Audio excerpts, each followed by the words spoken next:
Thank you so much for everyone bringing the vortex together for all of us. A question I have is, do you need to be in the receiving mode to do step 5? That may be the best question that anyone has asked lately, for this reason. Because step 5 is really about having spent quite a bit of time in step 1 when you've been used to being in step 3. So step 5, the way we've been speaking it, is not being mad at yourself for being back in step 1. And so it seems like the answer to that would be, no, you can't be in step 5 because your awareness of being in step 1. But really the answer is yes, you must be in the receiving mode to be in step 5, because what step 5 is, you're gonna like this. So you're tuned in, tapped in, you're feeling really good, you're in the receiving mode, and you're getting ideas, and you're following the ideas. And one of those ideas is pointing at a problem, a kind of step 1-y problem. But you were in the receptive mode. You were tuned in, tapped in, turned on when your inner being guided you to that problem, because the solution is so important along the way. If you got that, you're right out here on the leading edge with us. In other words, this is mastery of creation if you got that. If you didn't get that, it's okay. So we'll say it again. Step 1 is, contrast is causing me to ask for things. And in asking, there's often an awareness of what I don't want. And that awareness of what I don't want, if that's the strongest vibration I've got, knowing where I am and what I don't want, even though I've launched what I do want, and even though Source and the universe and law of attraction are mixing it up and helping me, still, I can prevent myself from having that by beating the drum of what put it there. In other words, you do that all the time. It's easy to do. Sort of justifying why you want it by pointing out what's wrong about not having it. So you're more in step 1 than you are in step 3 under those conditions, and so you're not in the receptive mode, and so things aren't working out for you, and maybe your frustration is growing, or maybe you're asking stronger, deeper questions, and in any case your vortex is growing, so a good thing is happening, and in any case your inner being is happy, and so nothing's gone wrong, and in any case it's going to turn out all right, so nothing's wrong, but you're still in step 1, and right now you're in a holding pattern because you're not allowing yourself to be the receiver of what you've been asking for. So then you get distracted, you meditate, you tune in, you sleep in, you are nicer to yourself, you get feeling better, you hang around with fun people, you get in the flow, you're in the receptive mode, and you're there for quite a while. You're in the receptive mode, which means ideas are flowing to you. Ideas are flowing to you, and as the ideas are flowing, it's like your inner being led you right to a problem. Your inner being led you right into a situation where you witnessed something in your business that really matters to you that was going wrong, and your inner being led you right there because you're in the receptive mode. And it was a step 1 moment that your inner being led you to because you were in the receptive mode. You see what we're getting at? This is mastery of all of this. But you didn't get mad. You were glad. You didn't feel upset. You were so appreciative that you came to know that, because you can't make good decisions if you don't have good information, and you're making good decisions. And so, yeah, you got to be in the receptive mode to be in step 5. And when you are in step 5, then step 1 does not bother you at all. Now you are like your inner being who knows you were born for contrast. You no longer condemn contrast. You no longer shy away from contrast. You no longer beat up on yourself when you're in the middle of contrast. You appreciate the contrast that gives you clarity. Don't you? Don't you appreciate the contrast that gives you clarity? So whereas in the practical, being Jerry for a minute, making this practical, is you once spoke to me about, like with patients, I take care of, I'm a physician, a lot of people know that, is that when they're in step 1, I don't worry about them. I trust in their well-being. I can stay in a higher vibration and calling them forth whatever the next step is. And why is that? Is it because you've seen a lot of people that were in step 1 and things turned out really good?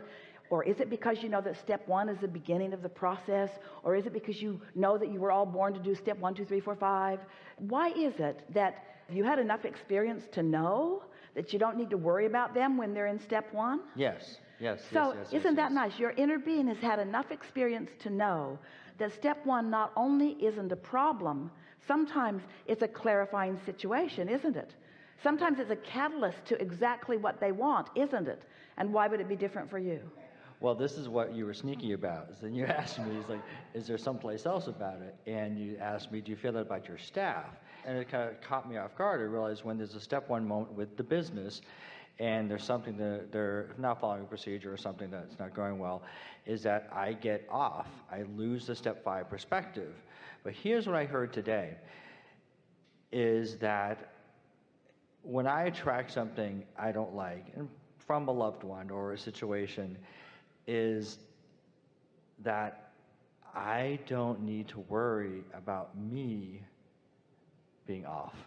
Because that same kind of joy and trust I have in other people's well-being, my son, my husband, our patients, our friends, my inner being sees me the same way. And that's just astonishing to feel that.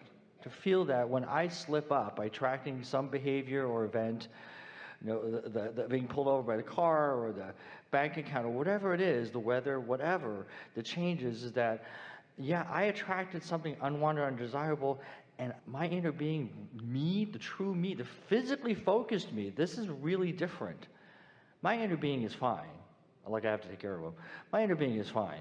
But the physically focused me is finally and increasingly not worried about me being a step 1. It's a very interesting shift in perspective. Then you're living more and more in step 5. Esther was having a meal with a really good friend a while back.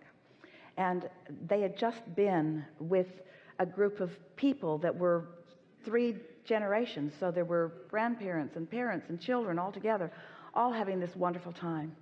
And Esther said, because they'd been talking about life and processes and forward and future, and they'd been beating the drum of all of that, and they were both sitting there clearly and purely in the receptive mode. And Esther said, oh, I just love thinking about these little kids and that we get to watch them move through life knowing what we know. And as Esther was salivating over the deliciousness of getting to watch them have their life experience, knowing that there's going to be plenty of step 1 and plenty of step 2 and plenty of step 3, but knowing the goodness of what she was going to get to witness. And her really wise friend, receptive mode friend, said, oh, that must be how our inner beings feel about us. And they both sat there with goosebumps all over them, because it was the first time that Esther had ever viscerally, physically even thought about what she must feel like to her inner being, what the physical part of you must feel like to that non-physical part of you. That we're all in this togetherness is just the essential component that we're talking about here, isn't it? Mm-hmm. Yeah. And it's such a short distance to rendezvous with something unwanted. And as soon as you accept the premise that I don't have to blame myself or beat myself up, I just bounce right back. Let's stop calling contrast unwanted. Let's do what a step 5 consciousness knows. Contrast is wanted.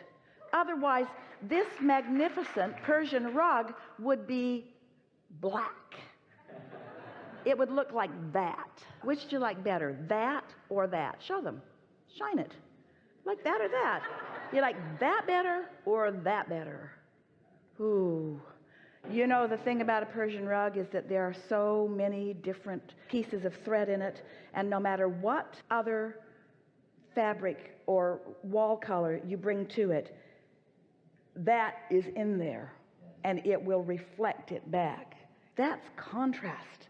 That's variety. That's better. That's way better. You want contrast. The more contrast you have, the more options you have. The more contrast you have, the more ability you have to create the results that you want. You want contrast. Contrast is not a bad thing. It is the best thing. You are born into it because it is the creative clay of your world. And when you're in step 5, you know that. When something doesn't go the way you want it, you say, "Ooh, good, something to focus on."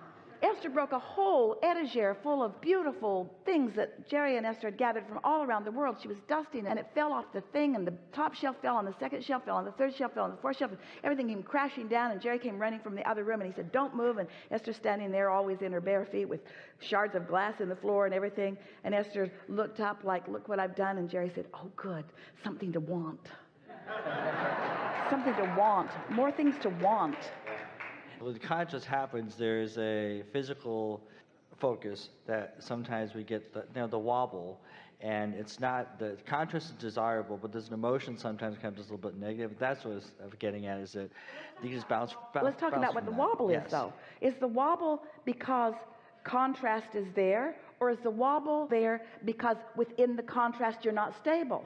Right, because you're observing something and desire. I'm calling it a desire. That's what I'm like. It's such a brief thing because I'm easier and easier feeling, oh, okay, that's not something I planned or wanted, but it's good. But I actually do want this because it's clarifying. Like the analogy of if it's cold, it's just information. You just put a sweater on. It isn't only that you need it, it's that you want it. You want questions because you want answers, and your vortex is full of the answers that you want, but you've got to discover the questions before you're in the receptive mode of the answers.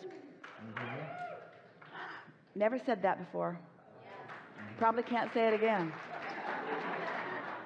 That's really big. You have all kinds of answers that are in your vortex that you're not ready to receive until you ask some questions that make you ready for some answers.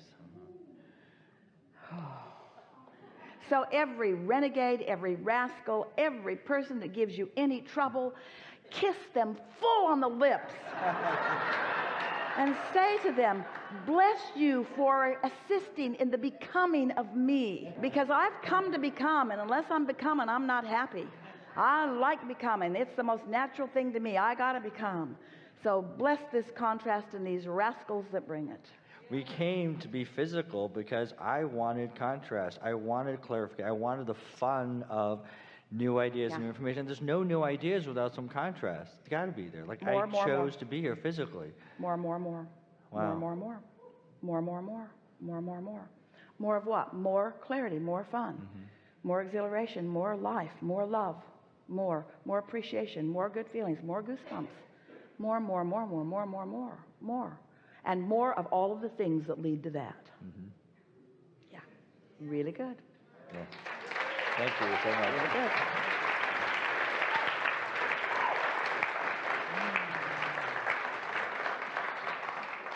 We're looking for just the right amount of trouble here.